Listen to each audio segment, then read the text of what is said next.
Okay, this is Chris Sullivan for Jocks&Nerds, and we're here. I'm talking to Carl Barat, and here we are. So, anyway, what's happening? Tonight is the Jackals inaugural show. Thank you very much for coming down. I'm Carl, I think it's Jackals.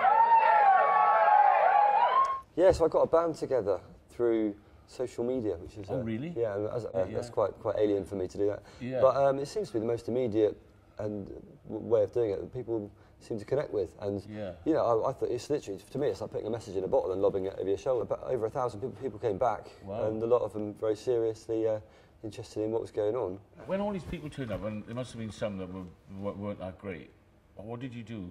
When the people were auditioning for you, I see. And some of them turned up and they weren't, they were pretty shit. You know what? That's really hard. That's happened to me. That is, they're fucking terrible. It's just tough, isn't it? I mean, the thing is, if you want a band of 3 people and you get 1,000 people applying, you've got initially that's 97 no's. Yeah. And no one likes being a no guy. Do you know what I mean? Exactly. Yeah, it's really hard. So it's really tough. And then there are guys who are really good but just not right. And then to actually tell them, and they're like, oh yeah, I'm really good. But you are really good, but. Because then what's hard about this is balancing a band. Yeah, it's That's a really difficult thing to do. Yeah. It's because if you get 2 extroverts, and then that's too many. That's right. But I mean, they've got to get on as well, and it's got to look right as well. Yeah. Exactly. Can't forget if I get 3 long hairs. Oh yeah.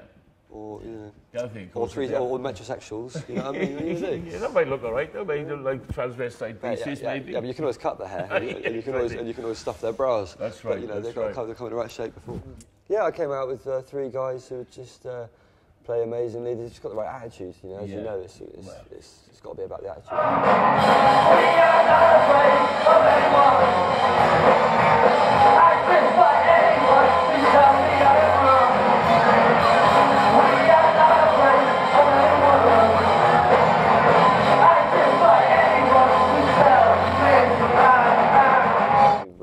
Optimistic, and everyone's excited about it, which is something which, using your old mates or sessions or seasoned musicians, that's not something you find. So that's so refreshing. I'm really happy about that. The fact that they're so bowled over with excitement and sort of humility as well, it's quite very rare. It's quite good if they're introverted. The last thing you want is to go on tour and, like we did, and lose our drummer. It's like all of a sudden he just went off. Or just sitting on a tour bus and everyone wanted to play the first song they wrote. Endlessly. I mean, what I did was I got. I've got the band to a starting place, which is pretty much leather clad, sweaty, punky. Just having it, and but there's Velvet Underground influences and Stooges and all that. I mean, it's all pretty obvious to say those things. I mean, it's generally a given that most bands have got those influences these days. But but I'd say it's quite broad. The drummer is quite. He's really versatile. The bass player likes a bit of folk. He keeps that to himself, bless him. As long as he doesn't like country and western, you're all right. But anyway, we could have a line dancing phase once the band. And the guitarist is he's Johnny Thunder obsessed. Johnny Thunder's obsessed. Oh, okay. That's a good starting point for me. So I finally discovered the Velvet Underground. It was actually given to me by a school teacher, a science teacher. Oh right. He sort of set me aside. Obviously, I don't know what he saw in me. But he obviously saw something. But he made a mixtape for me of Lou Reed and the Velvet Underground. Wow. And it was just bang. It just totally knocked me sideways. Of course, And then so I had my little world I'd retreat to. I was only like 14. I'd sit in my bedroom in our estate, like in joss sticks, and worrying my parents, and just sort of getting into Venus in Furs and all that sort of thing. And it was, and do you know, it's the first music I'd really heard that wasn't in any way about virtuosity. It was just about expression of a time and a feeling, and. Because a lot of kids were picking up guitars and they were just mimicking hair metal and which was around at the time and stuff. And I wasn't. To be honest, I wasn't good enough to do that anyway. So just, I think it was Run, Run, Run was the first song that I played along to. And I was just like, this is easy. It doesn't matter. It doesn't matter if it's a bum note because they're doing a bum note. And Lou Reed sings like exactly. Kind of bricks being rubbed together. So it's and on the drums. He's just banging a couple of cans. She misses them half the time. So that was me hooked. So I mean, what about Iggy Pop? I mean, the thing is about... Or the Stooges, we say. I mean, I see sort of Iggy and the Stooges. I mean, in absolute deference, I see them like the Pistols to the Clash, really. Or them and the Ramones. I see that as being more about have a scrap and roll around and puke in a car park and live the life. Yeah. Whereas I see a bit more sort of culture reflected and a bit more. I don't want to be like intelligence. To say it's more intelligent wouldn't be fair, I don't think, because there's a lot of intelligence in Iggy and the Stooges. But it just appealed to me. Sort of, it wasn't quite as much as that appeals to me. This seems sort of less knockabout and less despairing. I think it's more optimism in the bands that I sort of cited as influences. If you were going to DJ, what would be your 5 top tracks that you'd play now? I like a lot of English bands who reflect that kind of mentality. Like the Cribs are a great band. Who've just got that ethic of get in a van, just get on the road, get dirty, just play. You know. And I like they've got that, and just hard-working bands. You know. Kind of hard drinking bands. Yeah, so maybe a bit of the Cribs. And then obviously I play some Velvet Underground. I would play the Doors, but they're just too slow to DJ. And clothes-wise, you know, you obviously take your style from around that period. Yeah, I mean, so right now I'm themed with punk, yeah, well, bit of grunge. This is like early New York 1975 CBGBs, you know? Yeah, we've got the old bandana sort of representing. But that's the vibe of the band. Like I said, that's our starting point. That's where we're coming together. I mean, and from there, I'm hoping that we'll take on a different identity that will come organically through for us being together, rather than me just saying, right, it's a punk band, just punk, let's go. Yeah. So, if you were to pick an era or style, what would be your favourite era? Which you would have liked to be? Where would you have liked to be most? An era? Well, I mean, genuinely, I think it would be one of the classical periods, you know, like ancient Greece. You know, toga. Yeah, the toga's good. If I'm in a toga and I'm not just caked in mud, it means I'm doing something right, you know what I mean? So I mean, like, Highborn in them times would have been pretty good from what I've read, yeah. Or I wouldn't mind being a teddy boy, I guess, if you want something a bit more. Well, it's kind of the anniversary right now, isn't it? It's 60 years, I think, this week that the first picture of a teddy boy appeared in a national publication. Really? Yeah, because they didn't have youth culture before that. No, teenagers didn't exist, apparently. How weird that, you know, like, in terms of subculture, always going back, they went to the Edwardian era.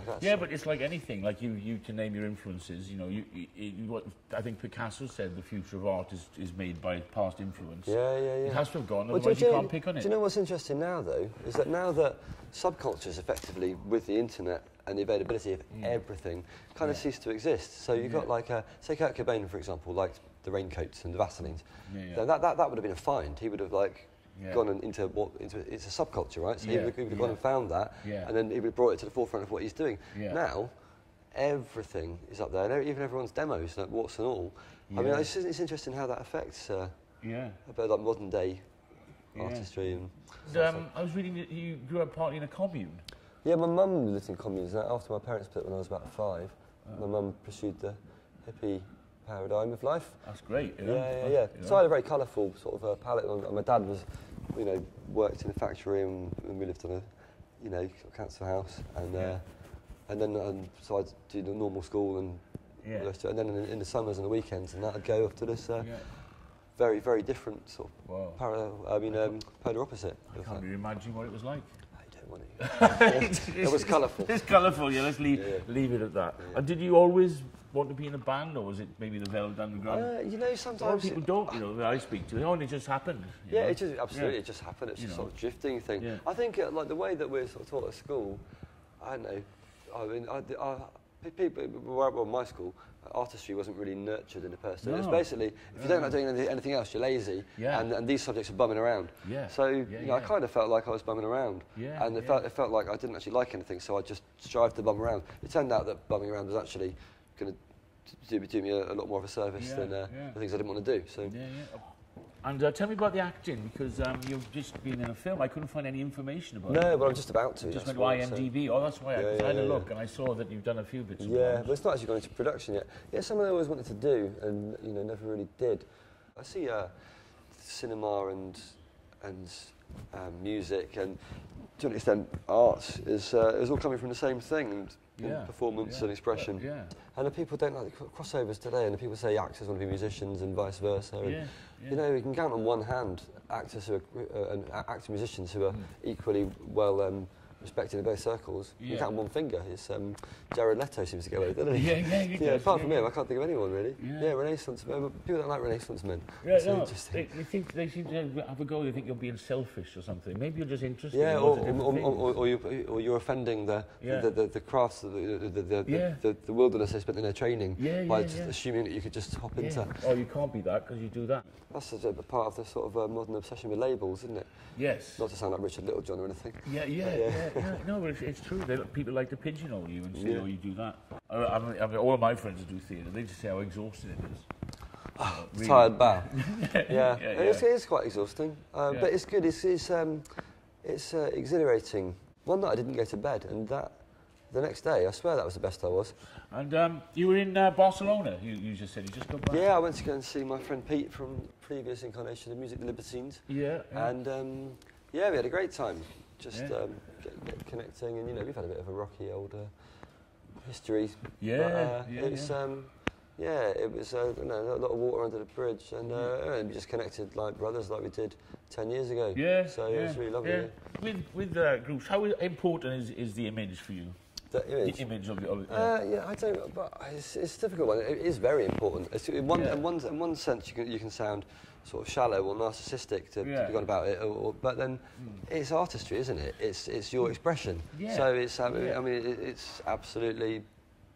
It's essential. Well, it's the first means of communication. So when people look at you, they have to know what you're about. It's funny, that's another thing that's bred into us. English, I don't know about the Welsh so much, but if just standing out is wrong. I mean, when we grew up, so looking how you want to look is wrong. But these days, people are a lot more accepting of that. You've got like on Coronation Street, for example. I'm sure you've got like a goth, a gay, and.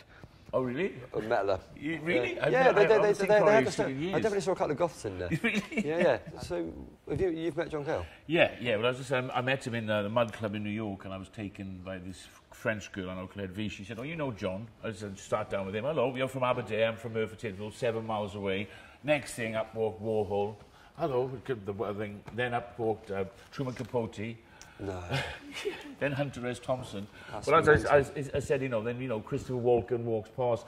But apart from that, amongst them, there'd be hookers, there'd be transvestites, there'd be, villains, there'd be just hustlers on the street, all in this one club. Mental. So where do you go for that now in London? Well, I don't think there is anywhere. Well, that's it, as I said, because they every time somebody famous comes in, they usher them into the corner, give them a bottle of vodka, so they never get to mingle. Yeah. I mean, you know what it's like. I mean.